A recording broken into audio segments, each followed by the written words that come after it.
Hi hello friends, ಸ್ವಾತಂತ್ರ್ಯ ದಿನಾಚರಣೆಯ ಶುಭಾಶಯಗಳು. 79ನೇ ಸ್ವಾತಂತ್ರ್ಯ ದಿನಾಚರಣೆ ಆಗಿರೋದ್ರಿಂದ ನಮ್ಮ ಆಫೀಸ್ ಡೇ ಎಲ್ಲ ತುಂಬಾ ನೀಟಾಗಿ ಡೆಕೋರೇಟ್ ಮಾಡಿದ್ವಿ. ನೀವೆಲ್ಲ ನೋಡ್ಬೋದು, ಎದೆಯೊಳಗೂ ಭಾರತ ಎದೆ ಮೇಲೂ ಭಾರತ ಅಂತ ಭಾರತ ಧ್ವಜದ ಬ್ಯಾಡ್ಜ್ ಅನ್ನ ನಾನು ಎದೆ ಮೇಲೆ ಹಾಕೊಂಡಿದ್ದೆ. ಹಾಗೆ ಬೇಗ ಕೆಲಸ ಮುಗಿಸಿ ಈವ್ನಿಂಗ್ ಫನ್ ಆಕ್ಟಿವಿಟಿ ಮಾಡ್ಬೇಕು ಅಂತ ರೆಡಿ ಆಗ್ತಾ ಇದ್ದೆ.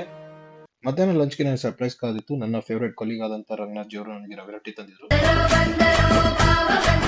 ರವೆ ರೊಟ್ಟಿ ಅಂತೂ ಸಕ್ಕತ್ತಾಗಿತ್ತು. ರವೆ ರೊಟ್ಟಿ ತಿಂದಾದ್ಮೇಲೆ ಮೊಸರನ್ನ ತಿಂತಾ ಇದ್ವಿ.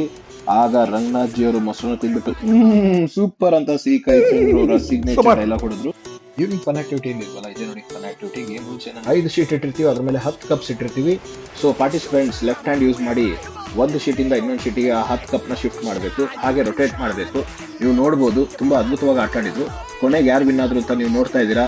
ಸೊ ಈ ತರ ಫನ್ ಆಕ್ಟಿವಿಟೀಸ್ ಎವ್ರಿ ವೀಕ್ ಮಾಡ್ತಾ ಇರ್ತೀವಿ. ಅದಾದ್ಮೇಲೆ ಒಂದು ಡ್ಯಾನ್ಸ್ ಮಾಡಿದ್ವಿ. ಈ ಡ್ಯಾನ್ಸ್ ವಿಡಿಯೋನ ನಾನು ಸಪರೇಟ್ ಆಗಿ ನನ್ನ ಬ್ಲಾಗ್ ಅಲ್ಲಿ ಹಾಕಿದ್ದೀನಿ. ಹಾಗೆ once again happy independence day. ಇದ್ರ ಜೊತೆಗೆ ಬ್ಲಾಗ್ ಎಂಡ್ ಮಾಡ್ತೀನಿ. ಓಕೆ, ಬಾಯ್.